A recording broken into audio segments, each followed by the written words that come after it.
Go, Shorty.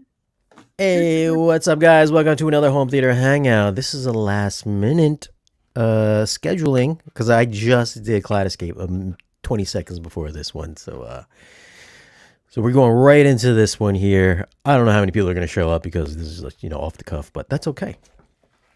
But Don, you've been MIA for quite some time, and then we got Captain Analog here. Why don't you introduce? Well, I would like to introduce my very good friend, Xavier Burgos, aka Captain Analog, and he The is analog guy. the analog guy. He is really, truly a world class expert on all things turntables, tubes, analog cables. He is he cal he calibrated Gene's turntable at his house, and dude, it was, and I'm not exaggerating, at least 3 to 4 times better. It was like night and day. And and he goes around. That's one of his little part-time jobs that he has. He's a exotic male Latin dancer in the daytime, Mm-hmm. and also Only on Saturdays. builds homes. He's a contractor and very very skilled. But man, he goes all over Florida calibrating turntables, and it makes night and day difference. So he's part of the Audioholics family. We're really glad to have him. Just a great guy, very good personal friend of mine, and solid dude. There will be a video of you talking about an audio stand on Audioholic soon. Oh, that's right. That's right. You're Mhm. working on Oh that. yeah, he's the one doing the editing. Yeah. Yeah, it's already. I don't How's know if that? he's going to post that tomorrow, Patreon.com but forward slash Audioholics. Yeah. Shane Lee. Hopefully, get a little bit of traction. I Really. saw that stand and just reminded me of one of those VPI turntables that are really beautiful wood and Yeah. all that. And I was like, oh man, I got to do a little video on that. So hopefully, it'll get us some content there. Some people will find that useful. Thank you. Let's Appreciate you get. working on that. Yeah. It was easy peasy. Let's get into some of the new stuff here, man. How you been keeping up with some of the new products coming out of CEDIA? No, I'm protesting because I couldn't go this year, so I'm pouty. But no, I'm following a little bit of what's popping out. Um, some exciting stuff coming. I know that Audio Control, which was purchased by AV Pro Edge, very good friends of mine, are coming Mm-hmm. out with an entire new line of. They have a receiver and a pre-pro, and they've already got an excellent line of amplifiers. These are all made here, and all the video. And for those of you who do not know who AV Pro Edge is they are a leader in HDMI video distribution, from extenders to matrices to various different units that you can create video walls. I mean, they make a plethora of very, very good high end video products, as well as they also own a company called Meridio, which is kind of ran by my friend Jason Dustle, who many of you on YouTube know as doing all the shootouts in New York on TVs. He is an ISF certified super freak, amazing guy. He actually travels the world training other ISF guys. So what I'm getting at is they have a strong background in HDMI, and they bought audio control. And besides great audio processing, and I can't dive into it too much, but it's going to be world class stuff, including the video switching done by AV Pro Edge. So it's going to be great. And that's always been a problem that's plagued some of the more esoteric brands out there for a while. The Japanese products, other than Onkyo back in the day and Integra, but usually get video switching right. Some of the other products took them a minute to get caught up, and it's not going to be the case with this new product. So I think that's Well, going to be this is what we got. They're introducing Hyperion, a groundbreaking Hyperion. line of home theater audio solutions that redefines the auditory experience. Redefining the auditory So, experience. so they've got a 16-channel immersive AV receiver powered by GaN, which stands for gallium nitride. Gallium I believe it nitrate. is. Amplification offers a stunningly dynamic and immersive audio landscape. Hyperion sets a new standard in home theater audio, transforming your living room into an acoustic paradise. So this is the new Bijou series. I mean, that's cool looking. It's cool looking Yeah, AVR. it Give looks them that. dope. Yeah. Man, I could just listen to you read, dude. I'm gonna pay you to read me a book. Let's see. This is engineered for Engineered for professional AV installers, these compact, high-performance GaN-based integrated amplifiers are available in three models: the Bijou 2100 2.1 channel amplifier, the Bijou 3100 3.1 channel amplifier, and the Bijou 5100 5.1 channel amplifier with Dante networking. Dante Dante is huge in the commercial industry and live events, churches. It's a great protocol for distributing high resolution audio at great distances. You're starting to see more and more Dante type products or Dante products or compatible products in our AV integration world. And audio control's really been big on that. They're always trendsetters. And I think it's going to be real cool. So now distributing audio throughout your house can be a little different ballgame than it's been in the past. Yeah, so I guess these are the new Dante lineup, huh? And they last year at CEDIA they had a little surround sound amplifier receiver like that you put behind a TV, like 30 watts a channel or something. It was pretty cool. HDMI, EARC kind of inputs on it. I think maybe an analog. They've got small. They make a lot of solutions. So back in the day when I was a boy, and when I say that, I say like from 95 to 2003 or 4 or 5 maybe. When we did theaters, and we did quite a few of them back then, we would add separates as the source, power source, and usually it was Audio Design Associates or whatever brand, and then we would put the audio control Bijou, which was a THX certified. I think it was a 7 or 8 channel THX certified PEQ for every channel. And then we would use an RTA meter and measure our speakers. Back then were usually a THX, like a M&K. We did a lot of M&K. On the budget side, we did some Atlantic Technology. We did some JBL stuff. Snell, which I still think is one of the best THX certified speakers ever hit the market. And we would calibrate our systems back then. We probably overtreated the hell out of the rooms, but that piece was dead reliable. It sounded good. There was really no audible degradation in the signal by going through it. And we were able to pull off some really great 5.1 systems. And, when that new stuff came in, the 7.1, I mean, dude, they were calling it AC3 when we started this. So that's how far back it goes. But anyways, audio control is a top shelf company. And yeah, hopefully they're not using the Arcam platform. No, they're not. I'm not sure. They are from the horse's mouth. I can't talk too much about it, but last night I spoke, and they are not using Arcam. And not that Arcam's bad. Arcam makes great products, but they're going a different route. They're making their own stuff, as far as I know right now. That's more good. to come. Stay tuned. That's good. Well, let's get into the brand new Ascendo Square 28-inch shallow mount subwoofer. Woo. Yeah, I saw Jeffrey posing with it on Facebook. It looks pretty interesting. So the inspiration, like Jeffrey told me about this like a year ago. He was working on it, and now it's come to fruition. It's at the show. So the inspiration for the 28-inch squared subwoofer came from a conversation Ascendo Jeffrey Heinzel had with Trinov Arnaud Laborie about the new ways to enhance bass performance in small rooms. So his idea when I spoke to him was to have a shallow subwoofer you could use for waveforming. You could mount it on your wall.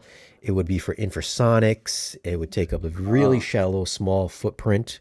I think it's like 12 inches or maybe 18 inches deep. And it's giant. It's a giant subwoofer. I thought it was going to be smallish, but no, I saw the photos of it, and they're pretty big.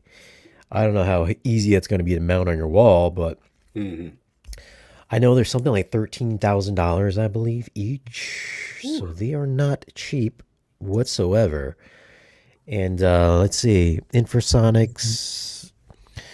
It'll produce single-digit infrasonic frequencies, delivering bass you can feel in your bones. At the same time, it can soar well above the LFE cutoff frequency of 120 hertz, serving as the ultimate kick subwoofer. I'll be sending you one for review. Where's he going to put it? He's already got 87 subwoofers in his room. Does he really? 123 speakers. I know. I mean, we spoke about it. I mean, I'm going to have him on the channel again. Oh, nice. So we'll plan on having again after the after CEDIA, so he wants to talk about it a little bit more, and then I'll see if I can weasel one or two from him to put in the theater. Ooh. And he's already like, hey, when do you want to come back to Ascendo? I was like, dude, I just got RBH. Xavier, Captain Analog, once you get your guitar and let's make a little song about Ascendo. Come on, you got to do it. He's so shy, dude. I'm shy. I'm not shy. You're shy. I'm not that good at guitar, man. Hush, We were hush, just messing hush. around before we got on here. Yeah, he was on there jamming, dude, playing some like Julio Iglesias or something. I don't know. Julio What Iglesias. a lot of girls I loved before. Traveling. Um, Let me be you for a week, Xavier.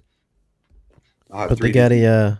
another 16-inch shallow subwoofer as well, which is a replacement, a new version of their powered 16-inch sub that they announced last year or a few months ago, I actually. saw that. Is it? Yeah, I thought I had a 17-inch driver. Is what I read. It looked like a pretty serious. I saw possibly. something on Facebook from a CEDIA report about it. I'm sure SVS is kicking it out. It's going to be. Oh no, we're SVS. talking about Ascendo. Oh, sorry. I'm thinking it's RBH. something. No, sorry. I got to keep up. Let's get into the new JVC CEDIA or the new projectors from JVC here. Is this it here? Smallworlds.com. Nope, that's not it. JVC came out with some new entry level, world's smallest 4K projectors. World's smallest. I mean, they're not like tiny; they're just smaller than the regular ones. So, Canon released the world's smallest 4K projectors, the NZ700 and the NZ500. They'll be available in November. There will be new products in the home theater projector lineup following the 900 and 800 that they just announced. Both models are the world's smallest native 4K projectors. This was achieved by redesigning the projector's optical unit, lens, and circuit board, creating the third generation 0.69-inch native 4K DILA device for expanded solution. What does that say? Expanded resolution and higher brightness. Where's the prices on these again? So the new design has the volume reduction of about 35% compared to the previous NZ7 RS2100. So they're going to be a lot smaller, redesigned air intake and exhaust, blah, blah, blah. High brightness, long life. They are laser. The new NZ700 is 2300 lumens, and the NZ500 is 2000 lumens, both 20,000 hours of lamp life. No 8K upscaling. How much? I believe it was like 6,000 and 8,000, if I'm not mistaken. So, did you see the new Sony projectors dropping? 8 and the 9. I did see the new ones. New I did see the new XR ones. video processing that they're using in the 9 series of their award-winning new TVs. That's Let's check it out here. let the projector battles begin. I mean, come on, man. JVC's going to win again this year. You know I that. did. That was not the case back in the day. I'm telling you, it's a back and forth ebb and flow. When Sony puts their mind to something, they're a lot bigger company than JVC. So we'll see. I love them both. I think they're both phenomenal products. In fact, Audio Sony makes a solid product for sure.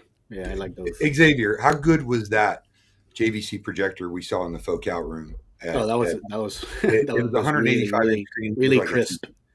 Beautiful. And that was a huge room, man. It wasn't like completely dark either. So, and it looked great. 185. Yeah, that's a big screen.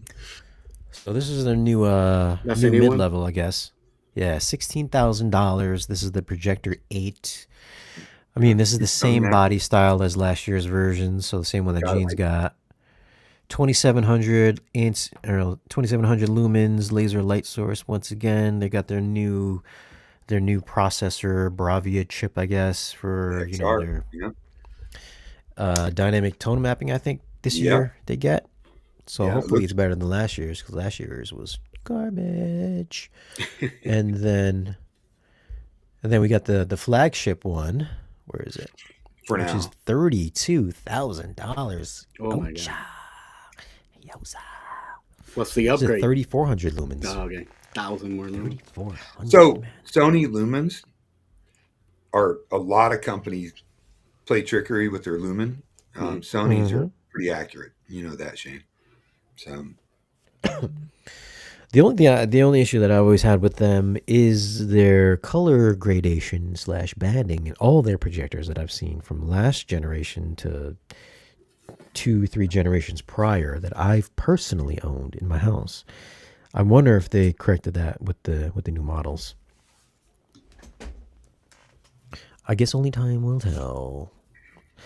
But let's get this super chat really quick. Thank you for the super chat, Greg. I'm gonna find my mouse. Well, Don, I'll let you read that. This is directed to you. Here we go. just an appreciation message. Don's past YT videos got me on a path to get MXNet 10G. Love it. Very What is cool, that? Greg. That was very nice to say, but it's a great product. I What is it? mean, it's a HDMI over IP product, MXNet.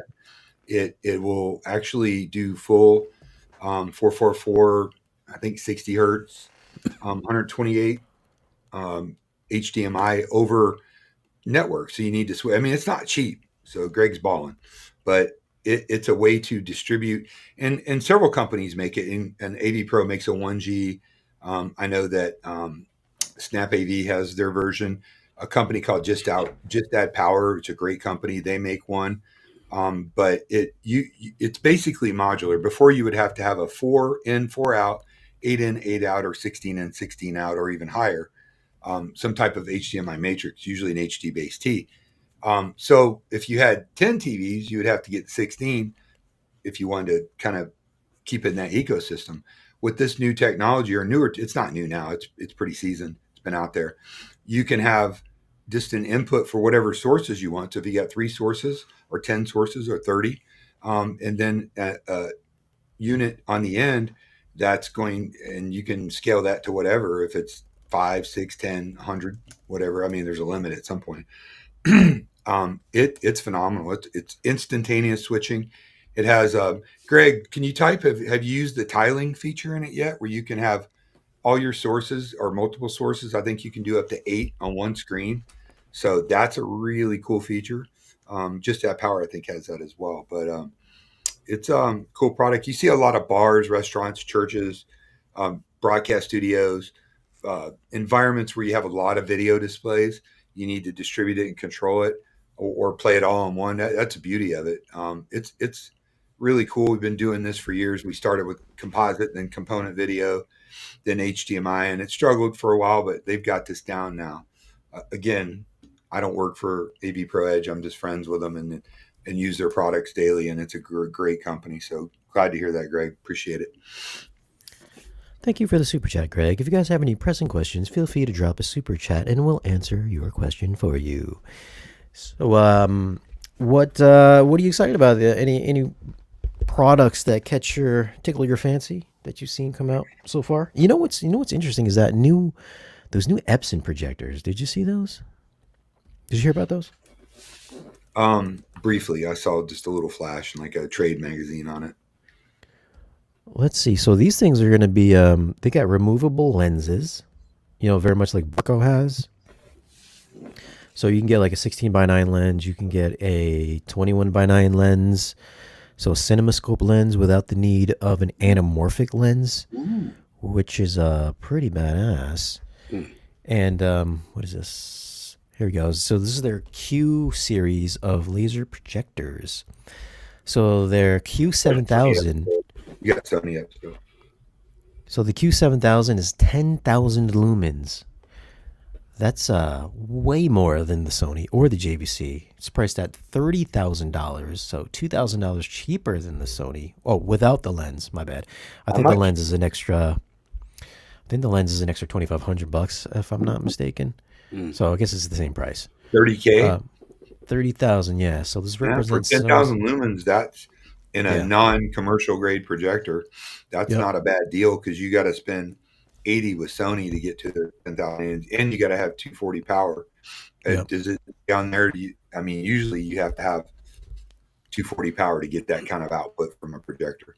There's nothing about that. I didn't read anything about that. Know. They got a step down model, the QL3000, which is rated at 6,000 ISO lumens, priced at $15,000 without a lens. So you're looking about $17,000 with the lens, 17 and change. That's not bad, man. Yeah. So the lenses are about $2,500. Yeah. You were saying, Shane? Yep. Is it For both of them? 4K or native? 4K. Okay. Focus. Yeah, that's gonna be tough. I mean, do you want native 4K with, like a third of the brightness, native 4K, or do you want 3 times the brightness, twice the brightness for the same price? That's fake 4K. That is the question. I don't know if most people could tell the difference. I mean, I've had both of them here. I mean, side by side, you can tell. I could tell. So what did you see? What's the difference? Like the main thing that pops out for you? Just this fine detail is not quite there with the Epson. Like the very fine, like fine lines and The edging. especially like the edge stuff is just finer on the Sony and the JVC, whereas it's a little blurry and sometimes not even there on the Epson. Like it can't resolve that kind of fine detail. Yeah. So the refresh rates are. If it looks smoother. I think it'll do 4K 120 if I'm not mistaken. Epson makes great products, man. They're super reliable. They're easy to use. They've got a lot of control features built into them. And they got the entry level one, which is $8,000, which is the QB 1000, which is essentially an LS 12,000 on steroids. That product remains in the lineup at $5,000 and becomes Epson's flagship full 4K darkroom theater, boasting 3,300 lumens for $8,000. That's a pretty good deal. They look cool too. Yeah. I love the new casing design on it. That's pretty dope. I saw a German video where they took like this. I mean, you can line it up like this, have your standard lens on it. Or you know how that ultra short throw has the telescope on top of it and it shoots out? Do you remember that old the Epson UST that Gene's got? Oh yeah. How it's got that thing on the top, the lens is on top of the unit? Yeah, it was kind of a pain in the ass. Yeah, so this has an attachment where you can put it on this as well. So if you didn't want to go with this standard route. Okay, that's cool. It's got you just hit a mode on it and it goes into that. Cool. I think it's an ultra short throw lens. I think that's what it is. Because you can get 16:9, 21:9, and then ultra short throw lenses. You know, nobody does anymore is rear projectors. Everybody does front projection now. You don't see much of that anymore. Well, I guess the room needed for it. Yeah. Well, I guess you could do that with this. With the ultra short throw lens. Or do one of those shallow housings where it shoots up onto a mirror and then projects out into the screen. How sharp would that be, though? Are you giving up lumens if you shoot it from the back? I couldn't tell you the exact details of it, but I've done several of them in the past, and they look great. In fact, they popped. So, we do a lot of outdoor theaters with that system, and we use the Screen Innovations 360 material. Yeah, and get tons of brightness out of it. In fact, you can watch it on both sides simultaneously. I can't really tell brightness or deal difference on that at all. But I'm excited to hopefully check out one of these projectors. Of course, I asked them. Epson always likes to give me their press stuff and like, hey man, do you want to cover the projectors? Blah blah blah. You want to have a Zoom call? I'm like, yeah. So are you gonna send me one of these or what? It's been like 3 years now. I'm always like covering their stuff, and they're like, "Yeah, we'll get one out to you. We'll get one out to you." Nothing ever comes of it. Free press for them, huh? Yeah, I'm like, come on, guys, man. Yeah. I was like, yo, send me the middle one here. Let me play with your stuff, man. I mean, these are interesting. I now that I've got the bigger space, having something with like 10,000 lumens or 6,000 lumens, man, that's gonna be a game changer. What happened to Don? We lost Don's internet's always goofing up. But this is good. Voice. Who's that, Don's? Yeah, his audio was kind of going crappy there for a second. He's probably trying to reboot it or something. Let's see. Let's look at. I had a question here. Yeah, the new Epsons have Commercial lenses. Yes, they do. Large Michael says any new Perlison products announced at CEDIA. Well, I don't have the I can't find anything, but there is a new product. Kind of new. They have a on-wall subwoofer which is the D3IS. And then, we had a live stream with them a couple months back which they discussed the D8IS, which had 8 subwoofers.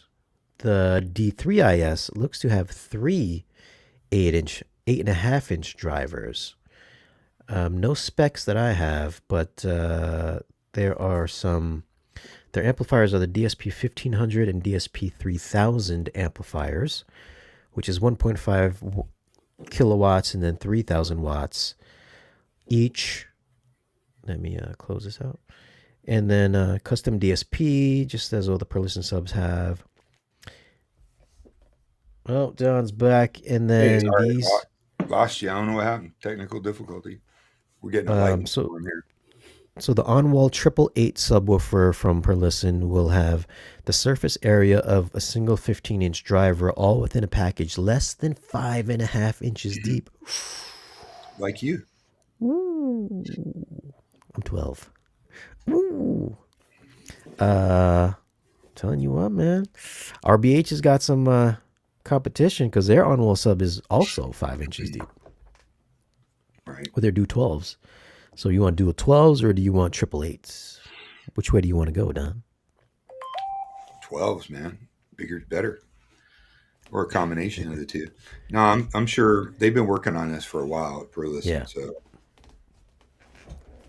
And those are going to be externally amplified, of course, with the either 1500 watt or 3000 watt amplifier. I believe the price for the 8 for the big boy is $14,000. So I would assume that the 8, for the 12? Yeah, for the dual. No, not for the 12. For the Perlison with the 4 subwoofer with the 8.8s. Okay. 8.8. Okay. 8.8 is $14,000. Yeah, and then the smaller one. I bet it sounds tight. Is that kind of a? I know it's multi-purpose, but that'll be good for waveforming too. Yeah, that's Can you see that picture there? I put it on my community tab, so you guys can check it out there. But those are going to be pretty sick, though. Why would you want to stick a sub on a wall? It should be decoupled. Well, there's ways around that. Yeah. I mean, and obviously that's a true statement, but like the JL Audio architectural stuff actually hangs from a cross beam on a single metal rod and with material to keep it off the studs and decouple it from the drywall on the front and the sides. Mm-hmm. And a lot of your on-wall products have material on it in such a way that they can decouple. But it's a convenience thing. We have to take ourselves out of just in our homes and what we look at and think about different applications. And one of the hardest to place things has always been in a media room subwoofer, especially in a family room, is subwoofers.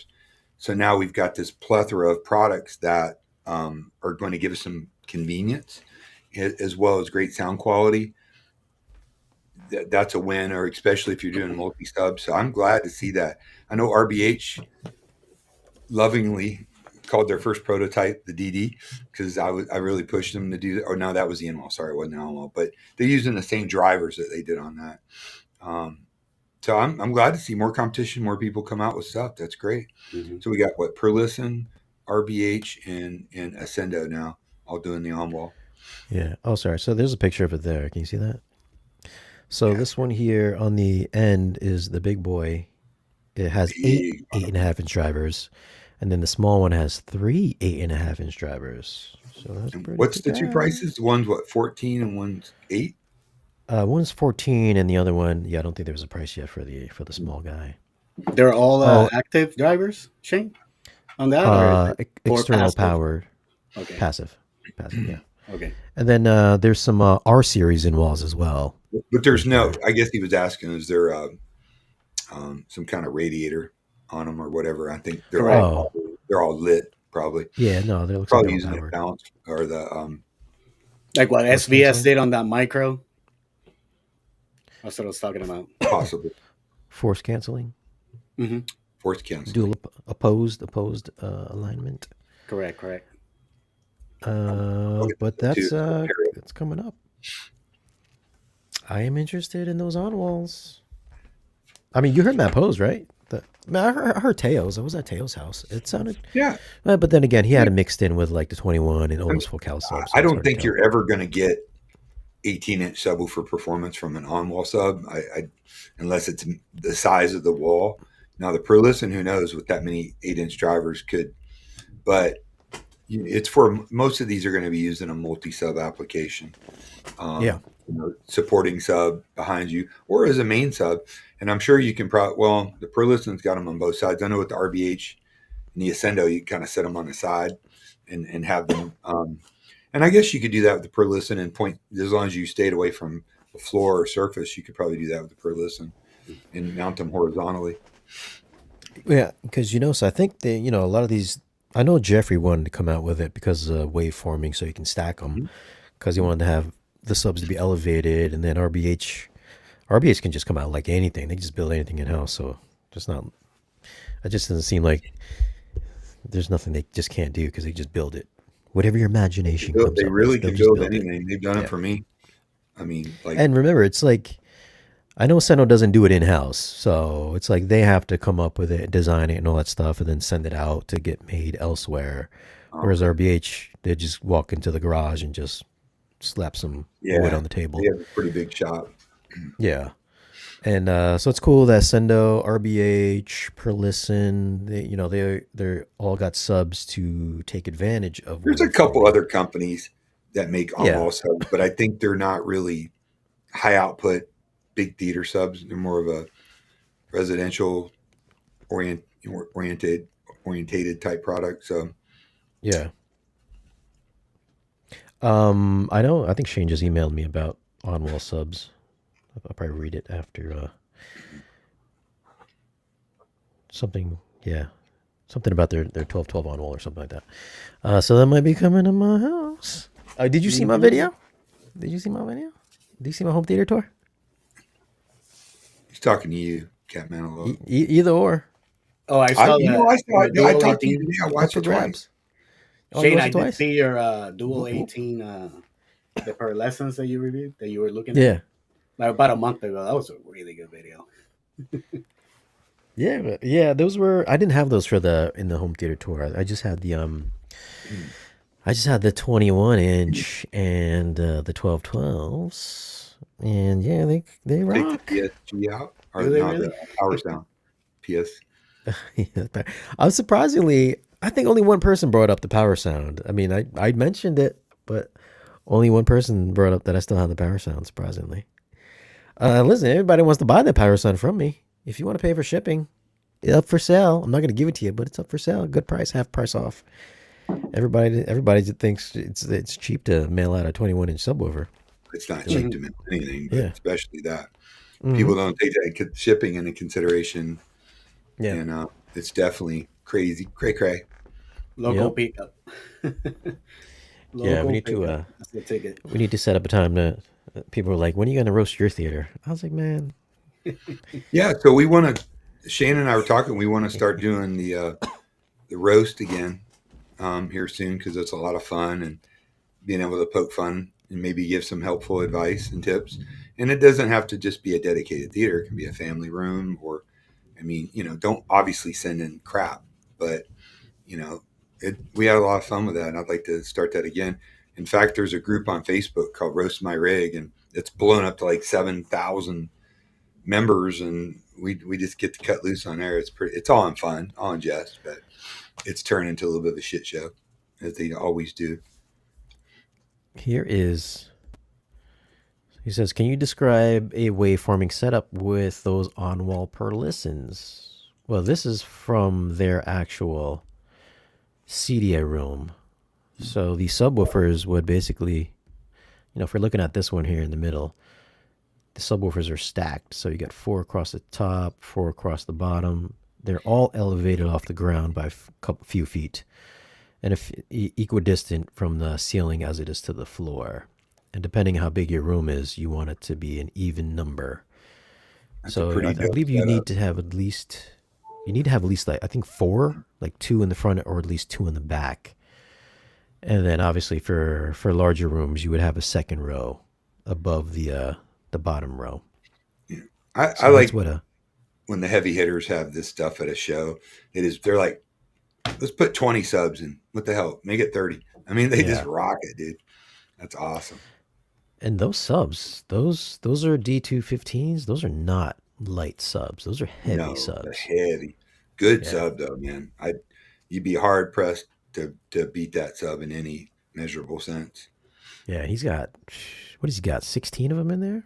Whew, Mhm. that thing is going to be No, that's a insane. lot of subs I mean, one of them was for this in insane. each season. 16? Whew, the pressure in there. Oh, Yeah, heavy. 16 would be crazy.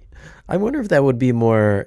You think that'd be more impactful than what Jeffrey's got in his? He's got what like I mean, Jeffrey's probably got 30 inch subs in his.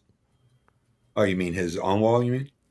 yeah, those square ones he's got. Mm, I've not had an opportunity to hear those yet. Can't keep up. Um, Jeffrey's always kicking out new stuff, man. Chop chop. if my subs can do 150 hertz, but waveforming does up to 120 hertz, can I still cross over at 150 hertz? Yeah, because it'll do whatever it's doing below, 120. below 120. Yeah.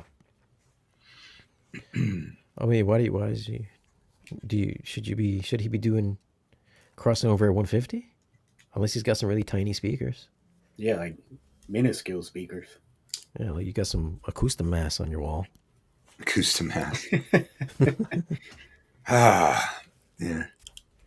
So guys posting on Facebook, and I normally don't shit on stuff like this, but it wasn't in the roast group, and he's like, he's got all these acoustic masks. He's like, where should I place these? I went in the trash. That was not a. Probably shouldn't have said that, but Yeah, you should have said that. I know. Such an elitist. You're so elitist. Yeah, well, I mean, come on, dude. You don't have to be an Word. elite state on both cubes. I reviewed the new Valencia's chair. I don't know if you saw that video or not, but they have a new chair where it has a massage thing in the back, and then the bottom part heats up. And Really? yeah, some guy was like, and then they sent it to me. They gave it to me, and then if they give you a product or if you get paid for a product, you have to click a little thing where it says paid promote. It pops up on your screen, paid promotion, so that Disclosure. way you know that you were compensated for the review. Yeah. So some guy, I think we had this conversation before, but some guy was like, "Hey man, did you get that seat for free? Or did you pay for it or what? Because I want you to be totally transparent." I was like, "Yeah, did it say pay promotion on screen or not? If it says pay promotion, then I got compensated for it." And I there's was like, "What nothing is wrong it?" with that because there's Yeah, a lot of work that goes into this. he's And like, "Yeah, speaking of, get ready to drop my new YouTube channel in the next 30 to 45 days. Digital Dawn AV, going to be a satellite, of Audiolics and Shane. We're all one big family. And I'm going to do my own spin on reviews and various different things. I'm going to try to cover some products that aren't normally covered, like integrator products. I'm going to try to review a bunch of architectural speakers. Um, Xavier's also launched his channel, Captain Analog, and we're going to be working together on a lot of stuff because we're good friends and we both have passion for audio, even though he likes that old school analog crap, Which is better. So which is not better. That's why he's yeah, I been can such make a you turntable have to sound change better than everything. digital. I can make a turntable sound just as good or sometimes even better than a CD quality. I'll give you that. You've been in my house. What do you think? What did you think? Oh, it sounds amazing. I mean, what's not to love on one of your 13 different systems you have in your house? It's like tour of Italy. I'll have to bring um, No, Shane but we're over so excited. We're excited, Shane, to do that. My channel's up. There's no real content. There's a couple old videos of a project I did, but we're working to. I'm trying to get my studio set up, my 2 channel testing room and whatnot. Um, Dawn. Anyway, it should be fun. what It should be good. I'm excited. Xavier's excited. Oh yeah, we'll get into a couple arguments in there. That'll be fun. Well, let's see. Did you Mine, guys go mine see just that? has a couple of reels right now. We just started mine too. Mm-hmm. Dude up. Captain Dash Analog. Dude up. Matt Pose is blowing up. You see Matt's channel? He's been doing daily videos. Yeah, Matt, dude, and it's well deserved. Mhm. Matt brings an incredible savant level amount of knowledge to this business. He's really climbing up the chain in the CEDIA integrator crowd. Part of the set of standards are developing for surround sound. He's doing a lot of good. He's in very high demand right now, and I'm super happy for him because He's everywhere too. Yeah. he He is. called me up the other day. He wanted me to help him out as a contractor in one of his projects down here. I'm in Orlando. Mhm. So he had a project down here. He gave me a call. Excellent guy. Yeah, super cool. Wealth of knowledge. Mhm. Unbelievable. Super cool. Hmm. And Hey, a so phenomenal cook, which we're going to be shooting a video on at some point. good luck with that. What were you going to say, Shane? What's that? What were you We're going to going say? to shoot videos in his Uh, kitchen, him cooking, and I'm sitting yeah. there having a glass of wine. We're just bullshitting about AV and talking about stuff while he's cooking up a great meal. I mean, it's a good format. I watched the guy on Netflix. It's fun. You know, I already anything tried I that can do to help format. my boy. I tried that format. It failed. What? You did? I tried that format. It failed. The cooking thing? Yeah. And then I spun it off into its own food channel, and that channel failed too. Yeah. Well, people were just upset when you were killing the cats to prepare them for dinner, dude. Come on. Meow. A lot of animal lovers. Thank God I don't have a little food channel either. You should be making fun of me. What are we making with beans today? Um, You don't let Shane, when up, do you brother. think Deadpool and Wolverine will be released on 4K Blu-ray, and would it be a demo-worthy disc? What do you think? Did you guys go see Deadpool Wolverine? Yeah. Oh, not yet, man. I Yawn. can't No, wait Yawn. to see it. I heard it was you didn't like it. excellent. It was all right. I'm not a huge Deadpool fan. I know a lot of people are. The silliness just gets old after a while. Well, it's got I did Wolverine. like seeing Blade in it. That was really cool. And Wolverine, Spoiler alert. it was a good popcorn movie. Spoiler. When do I think it's gonna come out? Probably another 2 months or so. That's my guess. It's still making a ton of money. It's still like #1 at the movie theater, so it's not coming out anytime soon. Is it? Yeah. Probably another 2-3 months. It'll come Did out. you like the new Alien movie? I liked it. It was okay. Did you I like liked it? it quite a bit. Yeah, it's okay. I mean, it's kind of like the same stuff that we've seen before. Just Well, I mean, you know. Hey, let's get back to real quick to Deadpool because I saw an interview with Ryan Reynolds, 1997. Did you see Mhm. that? He was Mm-mm. saying that it was his dream. They asked him, what Oh yeah. kind of movie would you like to do? They said, man, it's my dream to make a Deadpool movie. Right? really. And look at the camera. You got to look that up. I'm not even going to spoil it for you. Look it up.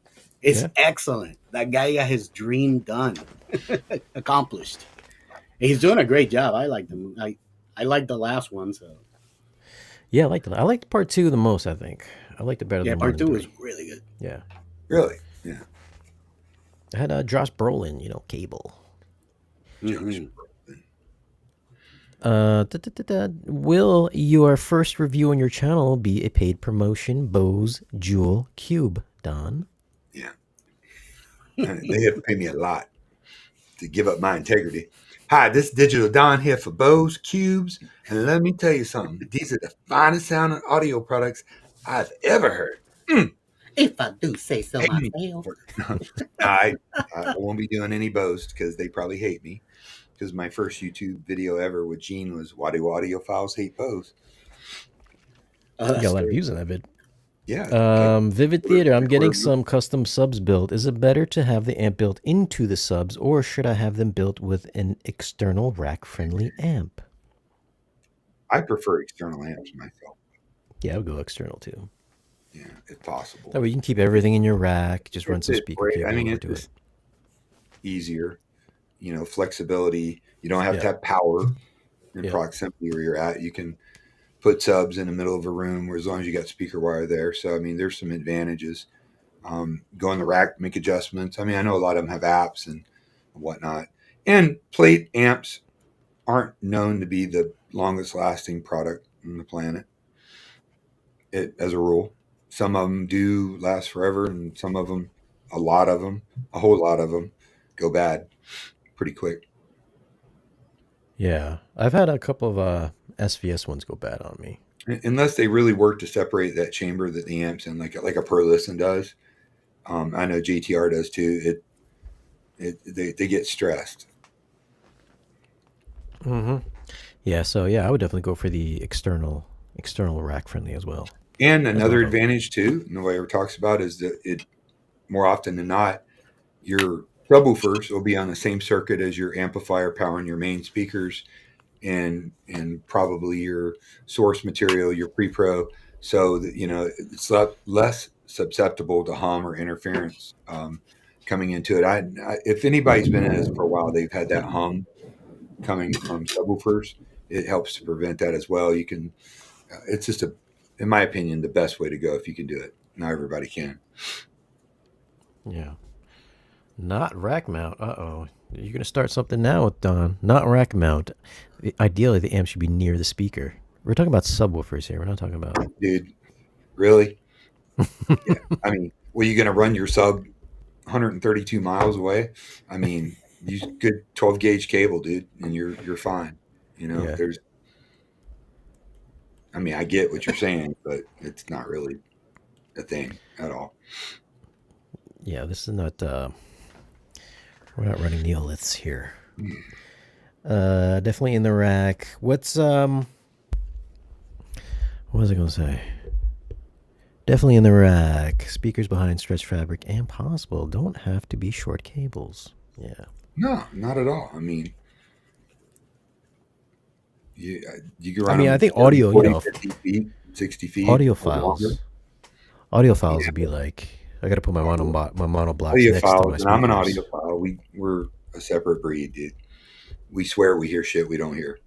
Oh man, it just completely cleaned up the bass when I hooked this plug in. It was amazing. It was like night and day. I could hear Freddie Mercury's voice 3 octaves higher. Shut up, dude. My vinyl records sound better than CDs. Shut up, dude. Exactly. Vinyl records are like, "Freddie."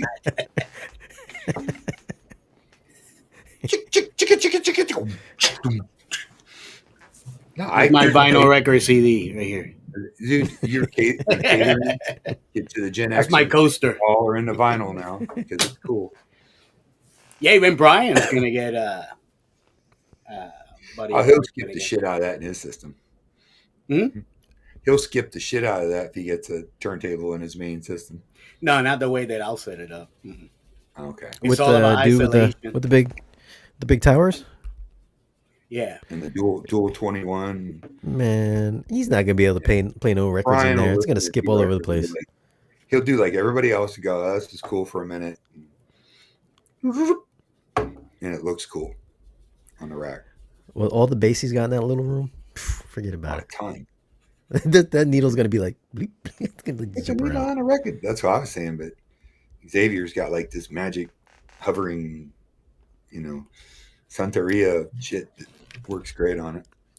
Tell that to the guys who make up You see it? RP22. Yeah, well, I Look know at that, the guys that make up RP22, homie. Fancy. What kind of turntable is that? It's a Project? VPI. Oh, I have no idea what that is. But VPI, they're in New York. Really good high-end turntables. But I added a bunch of stuff to try to isolate it because I have 3 subwoofers and this is a little tiny room. It's almost near. It's a great room. It's really cool, super cool, great Thanks, atmosphere. Just be careful, don't trip over the water bong when you're walking in. But other than that, it's really good. Or the guitars. Dude, you spilled bong water on my carpet, man. What's up? Was it 8x10? Pretty much. Yeah. Like back here, that's my closet there. So I only have one door in and then just treatments all over. And then the front's all. I'll send you some videos and stuff. I think you like it. But the lighting is what he's talking about. We put a little nice booth. Oh, it's killer. It's a really cool setup. Completely blacked out, going in the middle of the day, and it's. He's got multiple rooms in his house that all sound great. Super cool. I like the way it's decorated. I like you know all that stuff on it. So Treatments on the ceiling. Yeah, it's just a mess, man. I think you will like it. You got to come over one day, man, and listen to this. Maybe who I'll Shane? convert you. The Shane. Shane? turntables. Who, me or Shane? Shane needs to come over one day. We Yeah, were we were trying to come down last month. I know, but you did. G- To Orlando? G- Gene was like, "Oh man, I'll see if I can get you some sponsored trip out here." He was like, "Oh, nobody wants to pay any money." I was like, "Well, I guess I ain't coming." But Andrew Robinson can get a sponsored trip down here. That guy don't travel anywhere. He travels less than I do. He knows what he's doing. He does. If you don't have to travel, why travel? That's what I'm saying. Traveling's fun, dude. This poor guy's getting Xavier and I roasted. had a great road trip. Everybody's Oh, telling yeah. that dude all their amps are rack mounted. Listen, you have to run your subwoofer speaker wire a distance if you use a good quality um, cable. You're fine. You're never going to hear a difference in it. It's just not a thing. I mean, it's just not. So, I can't see any advantage from a sonic standpoint in having an amplifier. In fact, I think you probably get more longevity out of a subwoofer with an outboard amp myself. Or if the amp goes bad, you can just swap it real easy. Mm-hmm. Yeah. That's what I'm talking. Plus, it looks better in your rack too. Come on, man. What? So you got done. You got a video coming up on Audioholics talking about Tannoy speakers, Hmm. Great guys. Kanto speakers. The Cantos are cool. Kantos. There was a video that you guys had shot where you messed something up, and then the audio was missing. But then you dropped the camera to your waist, and you picked it back up, and you were like, "Oh, we got to reshoot the thing, Steve, because our mic was turned off." Oh, And you that was said, "All right." for Origin gyro turntable. That's the one they're sending Gene that I'm supposed to review. Man, that sucks that it didn't come out because that was a really good video. Well, Something happened with the audio, man. Yeah. It was, so well, the I'll tell one you with what Steve happened. Payne on it, it's not. You can't fix it, Shane. Well, I'll tell you exactly what happened. What's up? You said, "Oh, you were filming, but then you stopped, and you dropped the camera down to your waist, and then you were explaining to Steve that the mic wasn't hooked up." And he said, "All right, ready, guys?" You said, "Okay." You picked up the camera and you clicked it off. What the fuck do you want, man? Dude, you suck, man. Oh, bitch, you suck. You're the You one filming all suck. day. Oh my god, you terrible, man. And he was blaming me for it. Well, you I did. swear You to God, he fucking was woke him blaming up. me for it. He's No, like, the "Hey, you camera did had a this. set, What the did you camera had a do, setting man?" on it. Look, Marvel now. Don't get me started. Dude, him and I almost got in a fight in the elevators because of that. And he threw his little comments there. I was like, "What did you say?"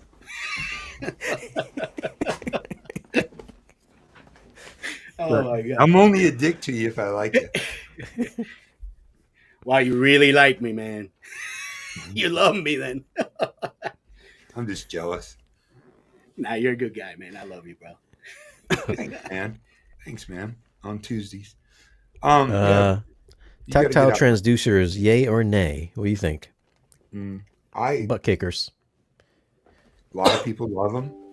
If they're properly done, they're cool. I'd just rather have more subs and a floating floor or platform. Yeah, I mean to me, and I've heard some good ones. I've heard some bad ones, or heard or felt. And I felt them. Excuse my um, butchery of my verbiage, but I don't care for them personally. I don't spec them, but they're cool. It's like a D box, Why not have all the cool toys in a theater? Really depends on what you want. Being an audiophile, I really want the sound. I'm really big on it. When I do my own theater, one day in the very near future, I'm going to have my speakers out. I'm not going to build my center channel will be behind the screen, unless I score a big display instead. But it really depends on what you like. I mean, I don't knock anybody. My Boy Scout newbies got them. A lot of people have them. I think my buddy Casey has them. What does Scott need him for? He's got like what 18s or something like that. 18, yeah. Well, because he's What? Scott. How big of a He room is that? small, What? Well, small room. Yeah. I got 3 big ones here. But he's Room is got tiny. 18, really good 18s too. He's trying to do something. I mean, I think it's cool what he's doing. He's hitting 155 dBs in a theater room, man. I mean, tell me who does that? That's just nuts. And he's like, I want to do more because the car guys are in the 60s. I'm like, more power to you, brother. Scott's a really good friend, a great guy. Man, we did almost 130 at Gabe's house the other night, and that was Something just like that. oh yeah, you had the DB meter in front of you. Yeah. No, it was On your- what was your 117. phone? 117. It wasn't 130. Well, it hit uppers of 120 something from what I saw in your. I was sitting right next to you. I can't remember. That thing hurt, man. It was a little bright. It was a little It bright. was a little bright. A little bright. Wait, are you measuring bass without speakers on? What? No, Like when you're measuring, are you measuring it without we're any watching speakers? a movie demos. Just Yeah, had he my just phone used the DB meter, the app on the that phone, comes on yeah. the Apple on the 'Cause it was iPhone, really loud. So and he had is it sitting measuring- next to us, and we're sitting in the front row. Yeah, it was clean. I mean, It was clean, really clean. beautiful room. Yeah, beautiful room. So is it measuring high frequency or just bass? It was C-weighted. It measured everything. Yeah, full suite. Oh. Isn't that a little bit cheating though? If you're just testing subs, shouldn't you shut the speakers off? No, he was just putting a demo just for like Yeah, we're just he had a listening party to a in his demo. house. Yeah, movies. I mean, it wasn't formal. We were just, had a couple of drinks in us, and he was doing some demos for us, and it was loud. I'm like, let me pull this up. Really and see loud. how loud it is. I mean, 117 dBs is really loud. People, I know. I know you know. 90 I know you is got loud some for juice me. in your system, Shane. 85 is loud for me. 85 is loud for you? I would never go to 117 or 30. I mean, when I'm watching a movie at home, it usually floats between the high 70s, and sometimes it'll peak out at 90. If it's a good movie, if it's just watching a series or something, I go a little bit lower. What are you talking about, dude? Well, not when you come over, when I'm just chilling at home by myself. Oh, because when I come over, dude, you're at like 130. That's the reason we call it every time we have a conversation with anybody. Are you listening in regular or done levels? Because they're talking about you, bro. I like it loud. Can I say? But It's your demo. Not every day. I wouldn't have any hearing left. Yeah, I know. I listen Question to more about music. I listen LCR to more setup. music than I do watch movies. I'm seeing conflicting responses. Some are saying place LNR 45 degrees from MLP, and others saying width of the screen exceeding 45 degrees. Which would be correct? Well, that's a great question, and addressed that a few times. A lot of it has to do with your speaker design and the dispersion characteristics of it. It's got a waveguide, not a waveguide, dome tweeter, array of dome tweeters, a module like say Perlisten uses, or a AMT tweeter. You don't need to go the whole width of the screen. It really depends on the room. Yeah. But you can go a little bit closer in, which we do. We've had to on certain, and it sounds fine, especially for multi-channel. I mean, I know also if a speaker sounds good on theater, it usually sound pretty good on music and vice versa. But most people that build formal theaters aren't really listening to two-channel in them much, I would say. Some people might. But I don't. there's no right answer to that. When you're designing a room, you certainly want to design it in, but I think 45 to whatever, you don't need to go all the way out to the width. You really don't.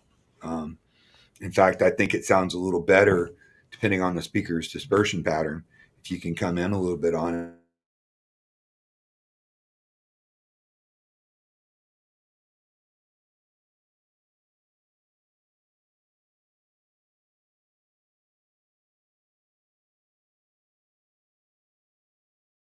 Screen. Because I feel like just from my own personal experience, when I never had a acoustically transparent screen, I would put the speakers outside of the screen.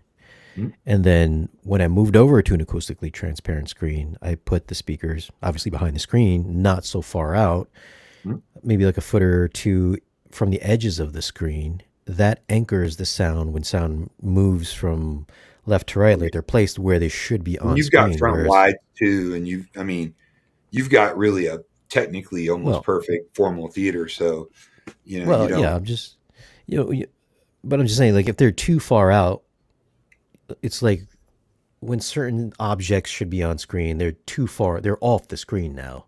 Like, I don't care if you're, I know there's always going to be a compromise, especially with TV screens, but I feel like if you're watching on a TV and it's outside of the edge of the TV, I feel like that object is no longer coming from your screen. It's come from just way far off from where your Yeah, visuals are. again, man, that you know, if it's a really good speaker and you're out a little bit further, if it images really well if a speaker you're left and right, if you just play them as a stereo pair and they image and you get a phantom center, you're usually pretty good.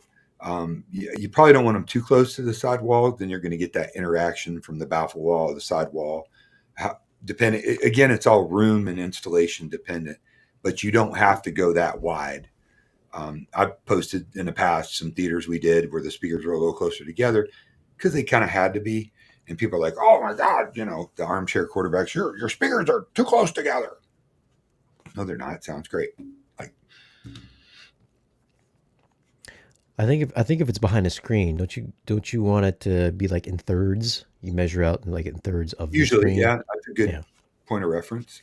yeah. So You, if it's behind a it, screen, keep them equally yeah, spaced. if it's in wall behind a screen, or if it's in a baffle wall with a built out cavity in it, you don't want to be too close to the edges on it and get that any kind of boundary interaction from that on that. Yeah, So you can come in a little closer.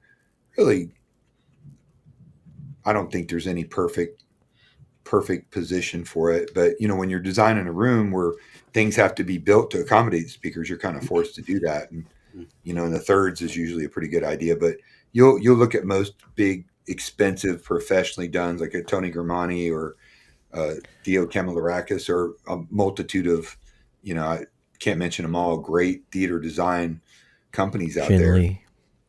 She homemade. Well, let me ask you Um, something, Don. When you like when I go and help people set up their stuff, my clients for the turntables, and at first I listen to their system, but I always ask them, "What's your main preference here? Are you like a movie guy, and that's what you want, and movies and this and that? Obviously, if they got a projector, yeah, I see it like that. But then you have people like Gene when we went to his house, where the soundstage on stereo is just so wide and so spacious. And then when you go to his big freaking screen, it does look on the outside of it, but because I'm more of a stereo guy, I guess I didn't notice what Shane was talking about, but I see his point. So I guess it well, depends on yeah, what the people are more apples and inclined to. oranges on Right. Gene. Okay. I designed that theater with Gene, and Gene's like me. He's really he loves two channel. Yeah, I love that He too. likes looking at speakers. I know a lot of people professionally. I always have to hide the speakers, but Gene wanted a system that would be a two-channel audiophile quality room and a Right. reference surround room. So he did the best of both worlds. He's got the big towers, and obviously they got to go outside the screen. You want to be able to watch the screen.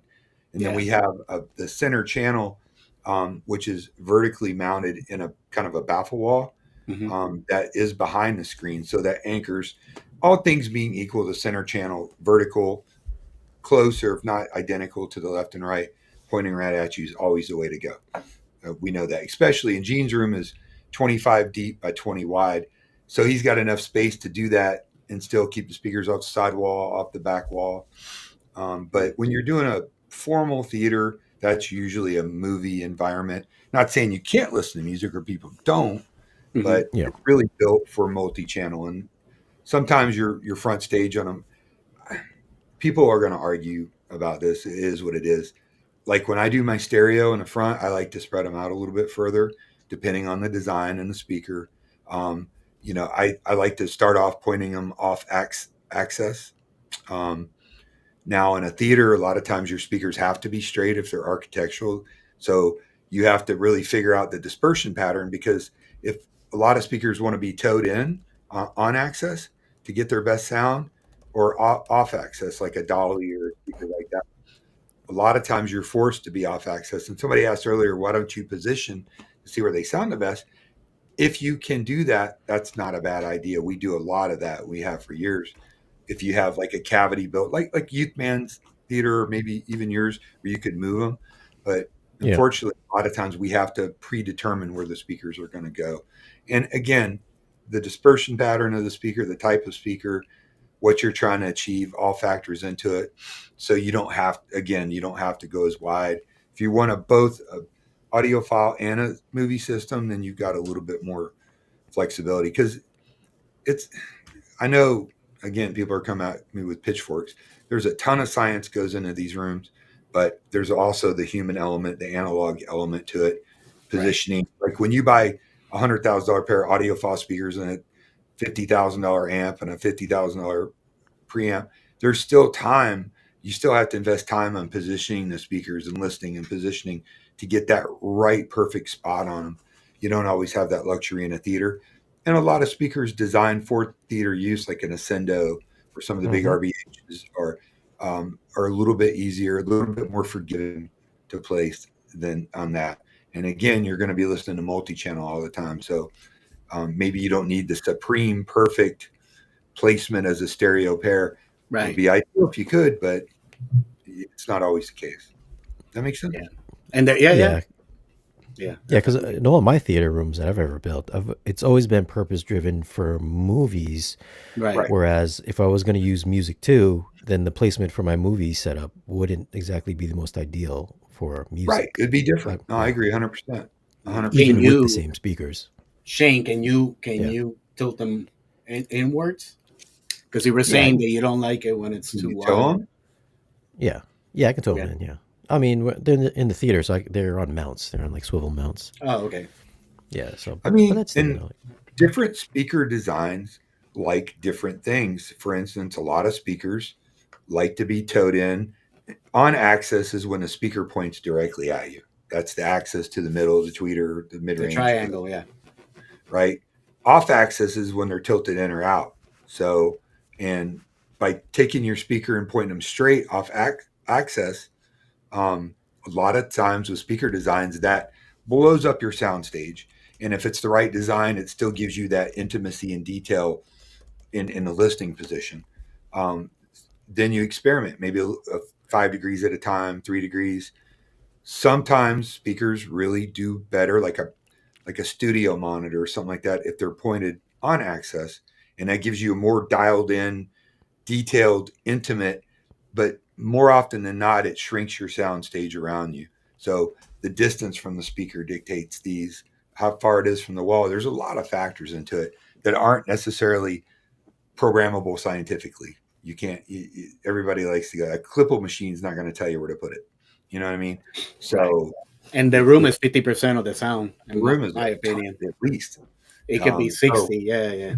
I know it kind of dancing around this, but there's really no, if you like 45 degrees and that's your standard thirds, there's nothing wrong with that. I've done that in initially designing and doing drawings for theaters before. Again, I think rows has a factor too, because obviously if you got two rows, you want to have a compromise between especially both. On the height is a big deal. And there's the Haterade Cowboy, my boy Jordan, good people.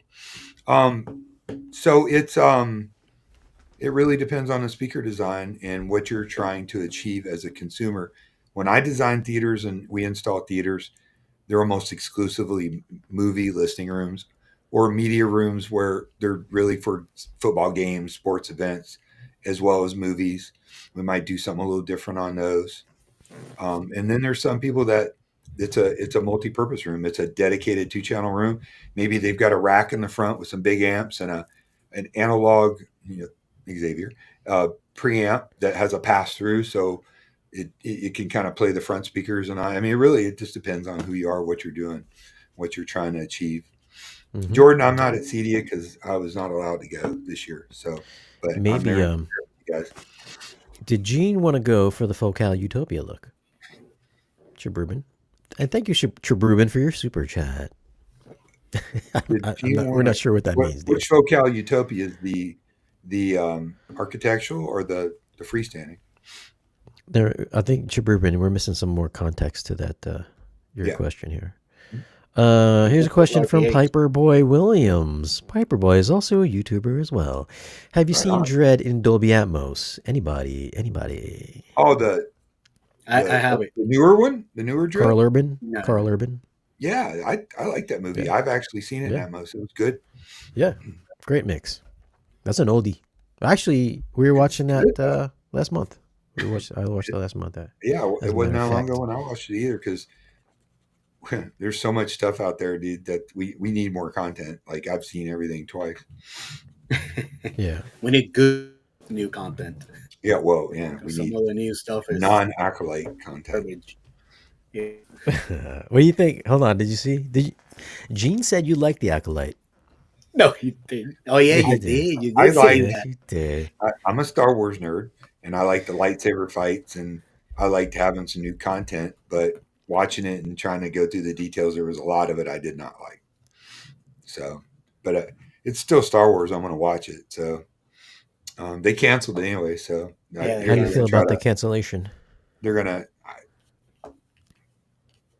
I mean, they trickle down a show every 10 months or something, and it's 5 episodes or some shit. So, I mean, it's not like, remember when like Star Trek would be like 27 episodes in a season, or Friends, or whatever sitcom. And now it's like, if you get 5 or 6, you're lucky, man. That sucks. Did you see they're trying to start a petition to decanonize the Acolyte? Yes, I did see that. You're going to mention that. Yeah. Whatever. They're changed. What's the other one that we were watching with Baby Yoda? Oh, the Mandalorian. The Mandalorian. Yeah, the Mandalorian. Yeah. That was great. They replaced. That's what I read. They're replacing Gina Carano with Carrie-Anne Moss. What? She was an Acolyte. Oh, in the movie or the show? In the show. Really? They're not making the show anymore. They're coming out with a movie. Well, so on the movie then. Oh, okay. But that's what I read. That's a big statement. 180-degree contrast. I like Gina a lot. I thought Gina was great. Yeah, she's out, dude. I know she's been out for. Gina Carano's been out. She's suing Disney right now, and hope she wins. Oh, huge lawsuit. Yeah. I heard she won. I think she won, didn't she? I hope she won. She got paid. So. That's what I heard. It ruined her career. They ruined her career, man. I didn't like she was a great actress, anyways. Yeah, I mean, she was good in that role. I like that role. She did all right. She done got thick after she left the UFC. Yeah, did you see on Sean Ryan? Yeah, she on the interview at Sean Ryan. Well, she's probably depressed, dude. She was. She was talking about that. They were going to do a series based on that character, and they just, the woke crowd just destroyed her, man. So whatever. I think if you're a celebrity like that, just keep it to the work. You don't have to be talking about politics and shit like that. I don't want to hear your. Look at De Niro. Yeah. Well, you're in like La La Land, and you've got no connection to the real fucking world. Yeah. People work for a living, this and that, so it's easy to, when you're bored doing nothing, while your personal chef's making you lunch and you're getting a massage, to it's an injustice and blah blah blah. Shut up. Yeah, or flying a plane to an island or something. Yeah, you don't need to act. Do you did you see that video where the Acolyte chick was saying they wanted to make white men uncomfortable on the show? I was like, well, she's saying that the toxic white male fan base is what ruined it. And is it because the show sucked, dude? I mean, like it was, was it disjointed? It was just, I like that. I don't get that when one of the main characters the whole time since it started was Princess Leia, and she's supposed to be like a huge, strong character, even stronger than Luke Skywalker in the beginning. Who says, "Really? Do we have to go there?" And then she's like all strong, and I don't You know, know? man. This whole world's upside down, dude. Most people just get along, dude. Like until they get on social media or something. It's Yeah. crazy. Like just shit. I think the media and people and actors and actresses and they just something happens, they just blow that shit up. Oh, it's because of this or that, and that person didn't like me, and it's because I'm this, and I'm Yeah. like, no, dude. Like I don't know. I'm not friends or know anybody that would go, oh my god, look at an Asian playing that role. Oh, I'm not watching this. I mean, seriously, nobody cares, dude. Just make good content. I don't care if she's you know Scientologist. LGBTQ2RS or whatever. I mean, I don't care. Scientologist. Oh, I don't know. I can't remember. Nobody Remember cares. Scientologists used to be the weirdest thing in the world? Yeah. Now we got I think Gene even talked about that in his video a long time ago. now we now we got gender fluid Fluidity. people in the world. We're Whatever down that here in, like means. the number 2 world headquarters for Scientology down by where I live. They all used to wear these like naval uniforms. There'd be hundreds of them walking on the street in Clearwater, and they'd be like people be standing guard, in case any people came up. And I always wondered about that, but I wasn't too worried because I figured they had their phaser set for stun, not kill. So I think we were They, pretty safe. oh yeah, the squadrons. I remember that. They have one for the stormtroopers, and they have a for the Boba Fett's or Mandalorians. They have Orlando has 2 squadrons. Of what? Oh yeah, no, it's cool, dude. All the groups, I always go to Comic Con and it's fun. Comic Con. Comic Con. Yeah, my daughter's huge into cosplay, and Mm. it's fun. We like going. They always have cool stuff to buy. Like if you want to buy something cool for your man cave or theater room, if you're a nerd, it's pretty cool. And I go with my girlfriend as Indiana Jones, and she's short round, which is kind of cool. She's four I've been foot to 10. I've been to the New York one once. Oh, how was that? Yeah, I've always wanted that to go was to that one. That Big. was you remember when Spider-Man got that gold and red suit when he first got that gold and red suit? Mm-hmm. That's when they unveiled it. Was at the Comic Con I went to when they showed that off.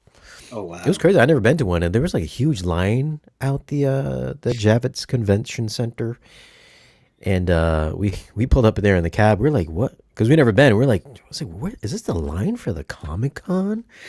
Just like, there's so many people at the it's big, comic dude. book It's convention. huge, man. It So like they have. You ever heard of Star Wars Celebration?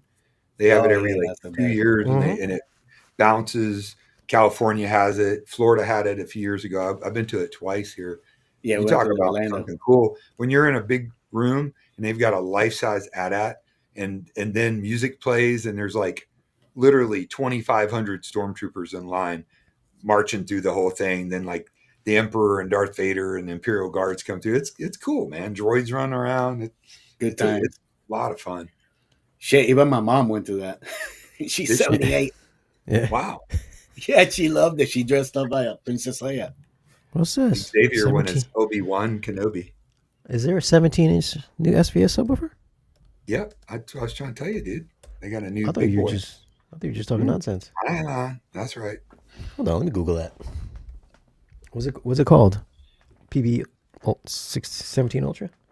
BMF. CEDIA. Let me see. Let me see this. Brings the boom. I'm not seeing anything on this, man. I saw it in one of my trade emails that I get, like a report from CEDIA or whatever. Oh, send me a link. You'll send me a link with High Five Finest. I'll find it. Yeah, that's a Yeah, you video. find it. A short here. Yeah.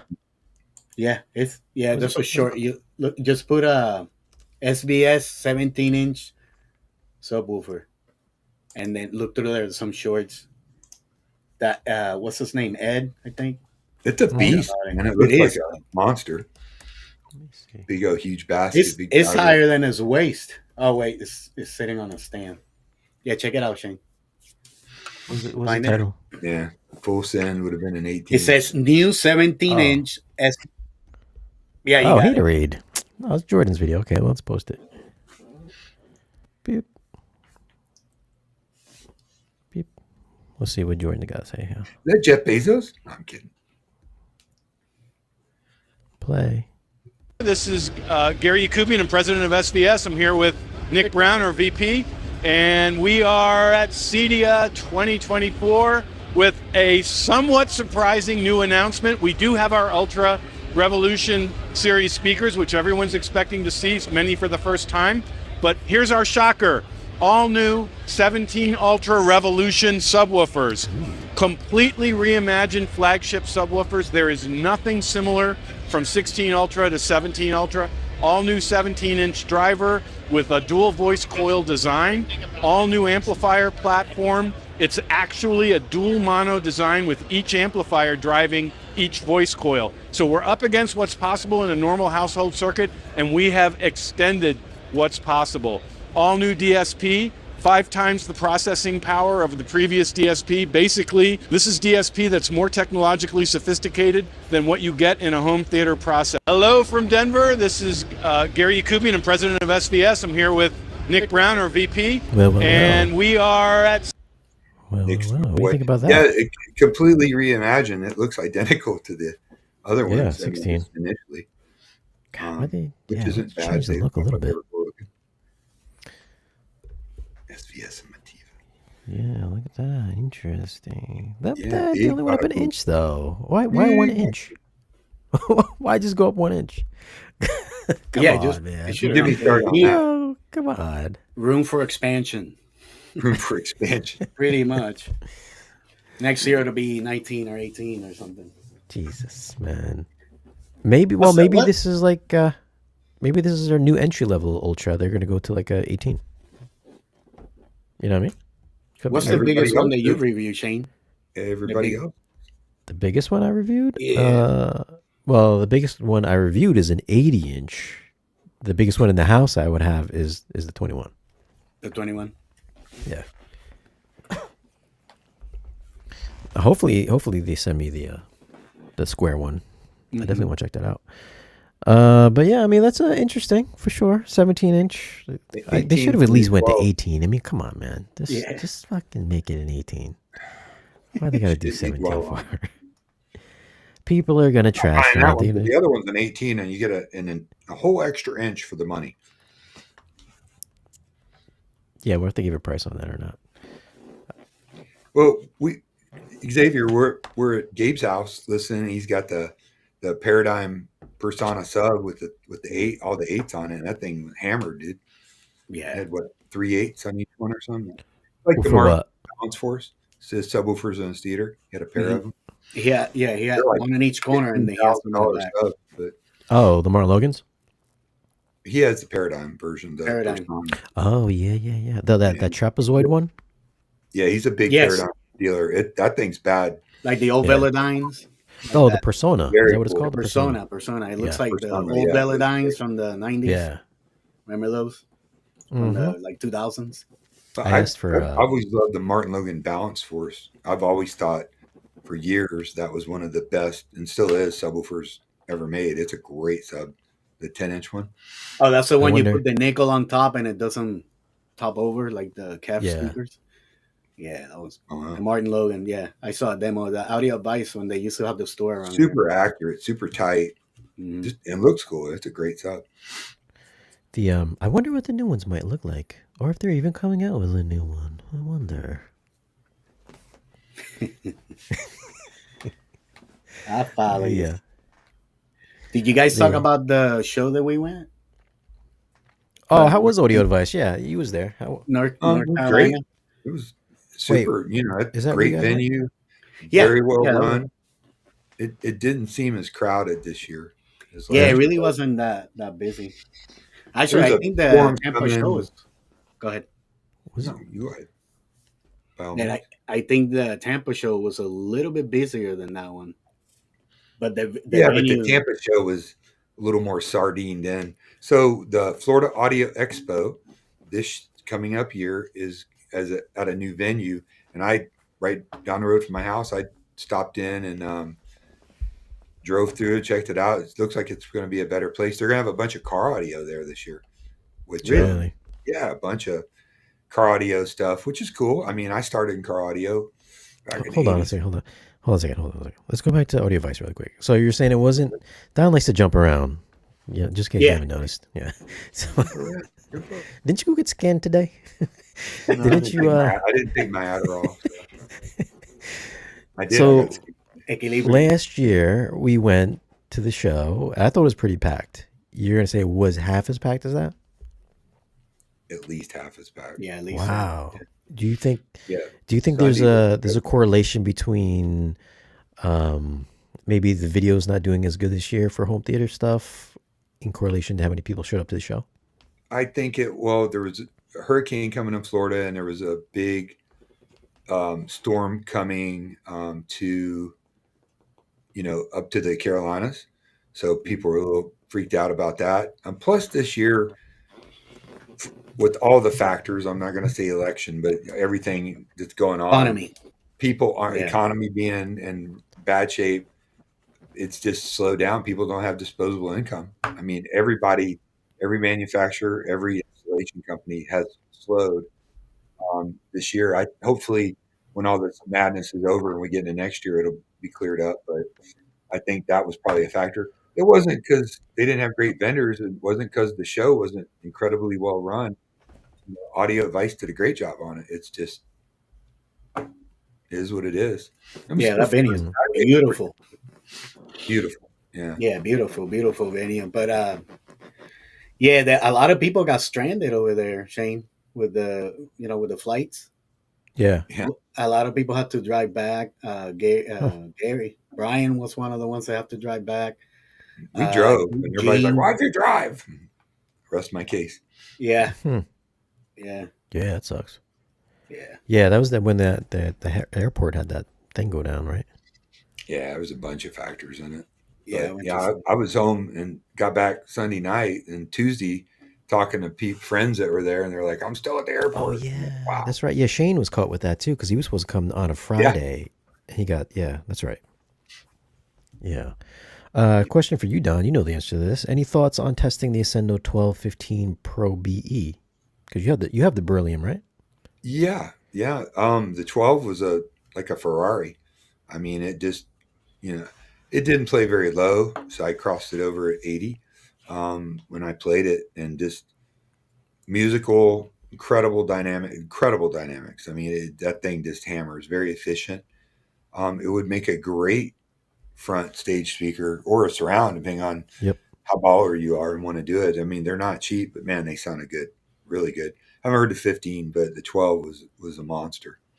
I can't imagine even in a pretty big room you would want more than that. I think it plays like 128 dBs continuous or something. It's pretty nuts.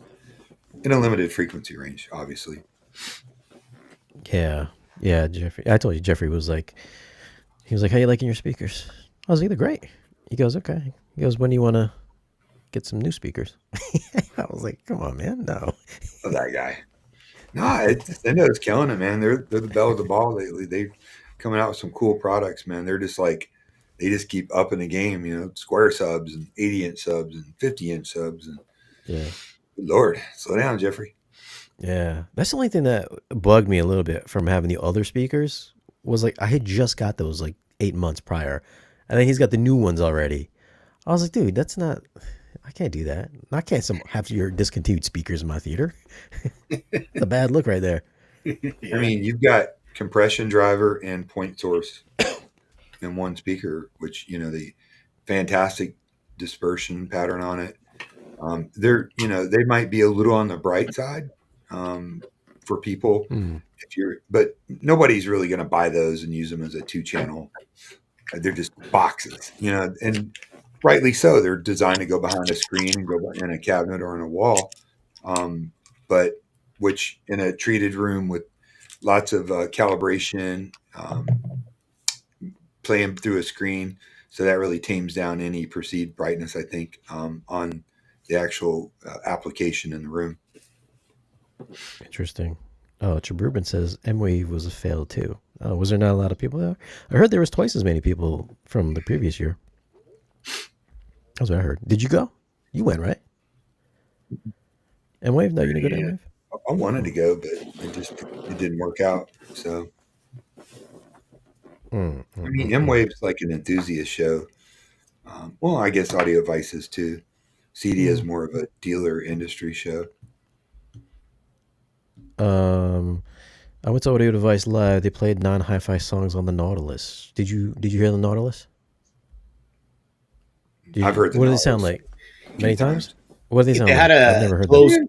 closed demo there. You have to like, Oh yeah. Good. yeah. I mean, I've heard them in the past. I mean, they're cool. I mean, or would I buy them for that amount of money? No, but they look super cool and they sound really good. That design's been out for over a decade. Long time since Long the time, right? 90s. They do sound unbelievable, Shane. Yeah. Yeah, how they Oh, have so the you like room 'em. set up there.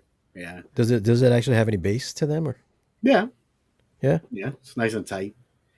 Hmm. Yeah, I think the Focal room wasn't bad when we first got there. It was a little iffy, and then they did a bunch of tweaks, and then at the end it was nice and sweet, man. I mean, it's a cool speaker. It's data symbol. I mean, the actual Nautilus are really cool. Not You a, know, not the last word in high fidelity at that price range, but they sound damn good, and they look super cool. And you walk into a super high end, $10 million home with pianos and blah blah blah, and you have a set of Nautiluses and like that cool blue or whatever they have. It's just beautiful. It's like artwork, really. They're not like terribly big either. At least not the ones I saw. No, they're like not. They're smaller than mid-size. you would think that Yeah. they were. Like Piper Boy says the Focal room was pretty cool. Once they got it, they recalibrated it. The video, man, that JVC looked so good on that 185. But they had like all name amplifiers, powerful name, and they had Utopia speakers in the front and Sopras for all the bed layer. I mean, the Focal subs are okay, and I think they know it. They're good and accurate. It was a huge room. It didn't have like JTR or Ascendo type bass in it, but it was a great sound. It was good. They only have 4 subs there, though, I believe. Right? For what? Focal On the room or Focal? Yeah. Oh yeah, those 12s, right? Mm-hmm. The ones they're studio monitor that they sell for studios. I mean, they're beautiful. Oh yeah, that's right. Yeah, W sandwich cone the technology. 13. It's like a 13-inch or something. 13-inch. Yeah, you are correct, sir. But man, those Utopia towers, man, it's just really hard to beat those. They're stunning. The Sonos Faber room was ridiculous. The what? The Sonos Faber. Sonos Faber. Yes. You said Sonos. I'm like, I'm sorry, senor. I am trying to say it the right way. I am so sorry, man. Sonos Faber. How do you say again? Sonos Faber. Let me tell you something, okay? Man, I'm trying to tell you, man. It's Sonos Faber, man. Her womb was so polluted, she couldn't even have a baby, man. I'm telling you. Watch me walk away. All right, sorry. We're cool like that. I'm sorry. The Sonos Faber, they're middle range speakers, Sonatas, their flagship Sonettos.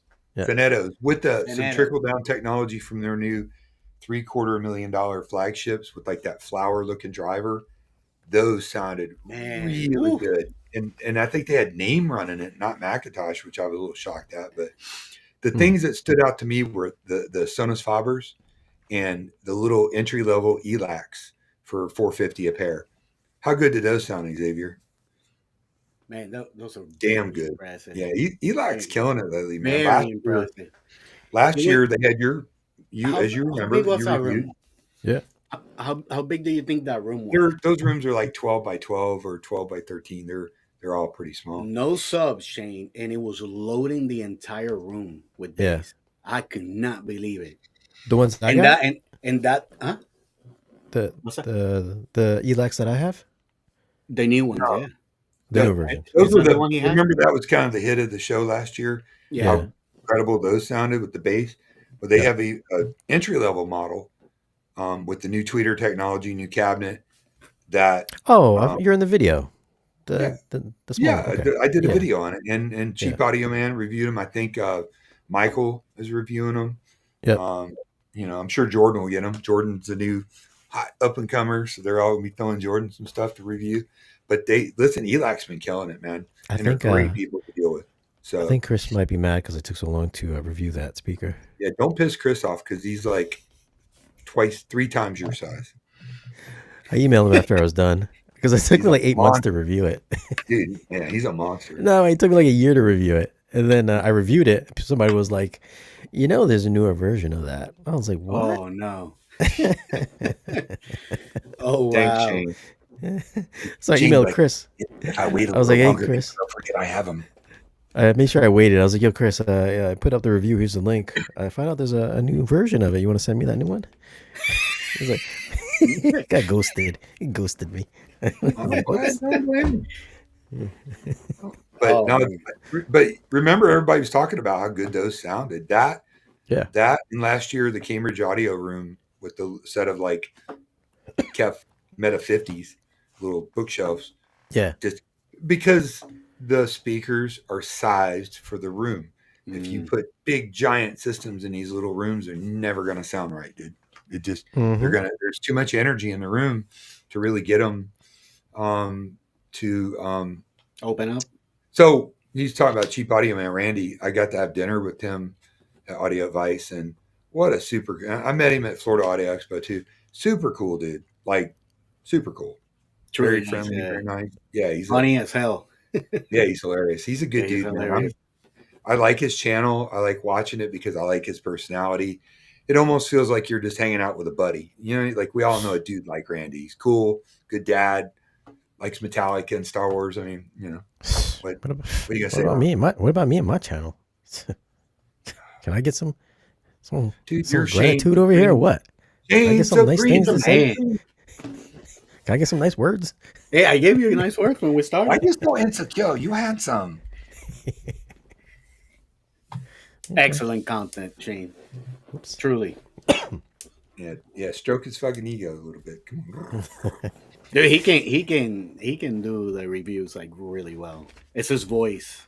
He's got that beautiful voice. Oh, there's a bunch of people out there, Randy? Power Sound, that would disagree. Uh, You didn't have it Did you set take up. acting There was a big classes or argument on that on Facebook the other day, and the guy's like, Yeah, "You didn't he set told it up right." I'm like, "Remember I called you?" I'm like, Hey, "What do you mean you didn't set it up right? He's got a trend off, and the It's- guy's super technical. What do you mean you didn't set it up right?"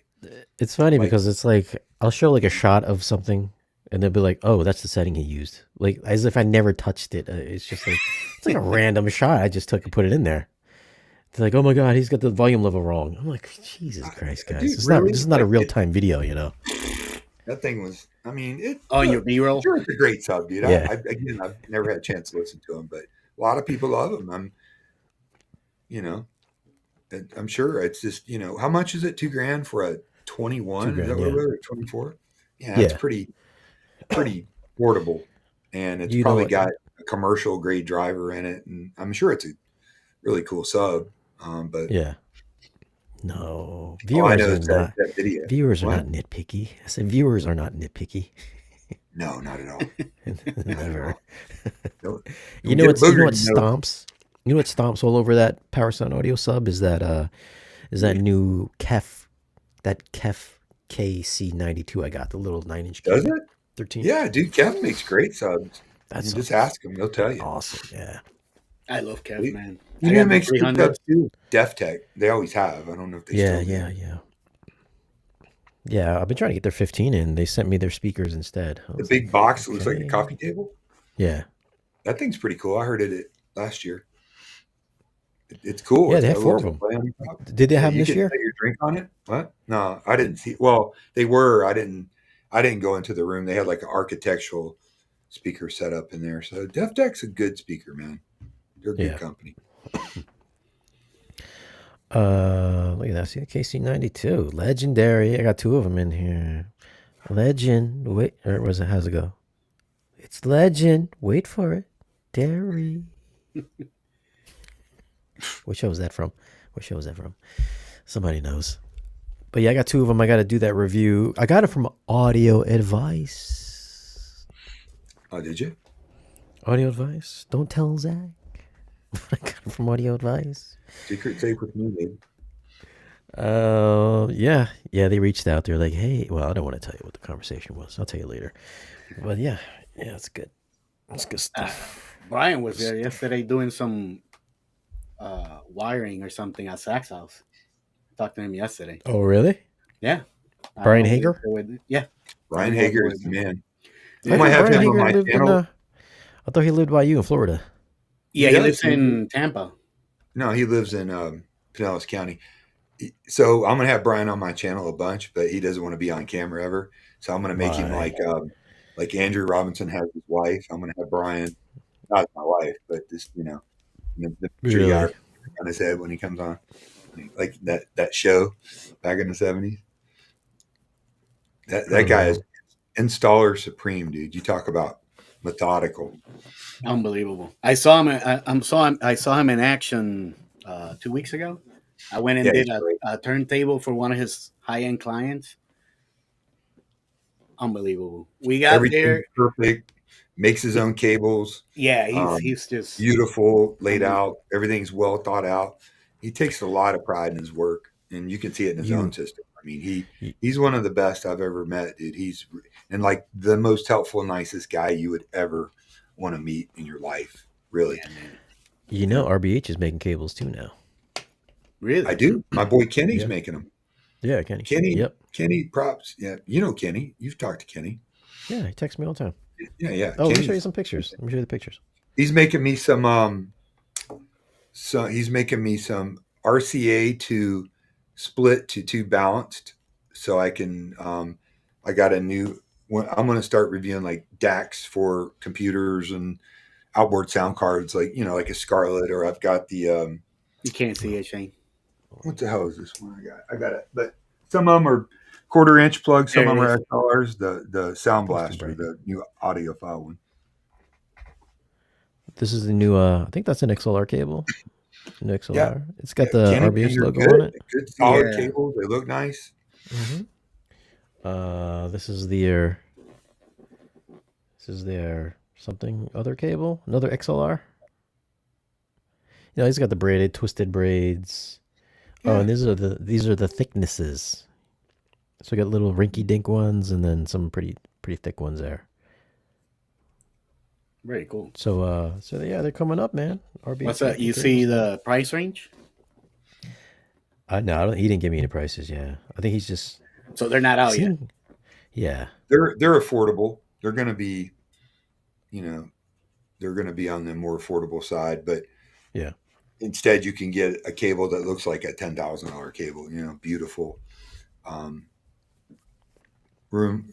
System jewelry. They look cool, sound good. yeah. Yes. Those are insulated. Swolzy. He is swolzy. Is he all swole? I think. All right, man. 8 o'clock, guys. I think we're gonna call it a night. Thanks for joining us, guys. And Don is now back in action. He was using a really ghetto browser. That's why he couldn't get out for the past 2 months. But now he's using Chrome. So now his camera now works again. Captain Analog, Yeah, guys, Digital please Don visit AV. my YouTube page. There's nothing really much on there yet, but there will be. And subscribe. here. Help a brother out, man. Show me some love. And I promise when I get going, I'm trying to do it right. We'll have some great content. Xavier is going to be working with me, Captain Analog. We're going to be doing streams. We're going to be working with Shane, hitting some shows. One of the things that I want to do is go out and do a bunch of field trips on projects I've done and projects other integrators have done, because they're just badass houses with great systems in it, and show how things are wired.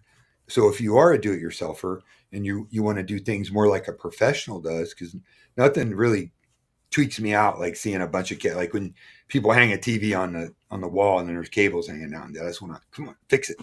Yeah. But we're going to do some tips and tricks, and I'm going to try to get a bunch of really great, knowledgeable industry experts on to just give good advice. So I'm excited. I'm still going to be working with Audioholics. I'm going to be working with Shane, as long as they'll have me. And look out for Digital Dawn and Captain Analog, the AV Avengers. That's right. We actually, I was gonna tell you, might want to do a video on building your room. So we're gonna actually build a room could do for that. the channel. Yeah, I'm going to do I'm it doing dedicated. all the construction. I'm doing all the painting and stuff, and all Will the be no more guest bedroom. It will Yeah. be the Digital Dawn, live from the Digital Dawn studios in sunny Tampa, Florida. Holla.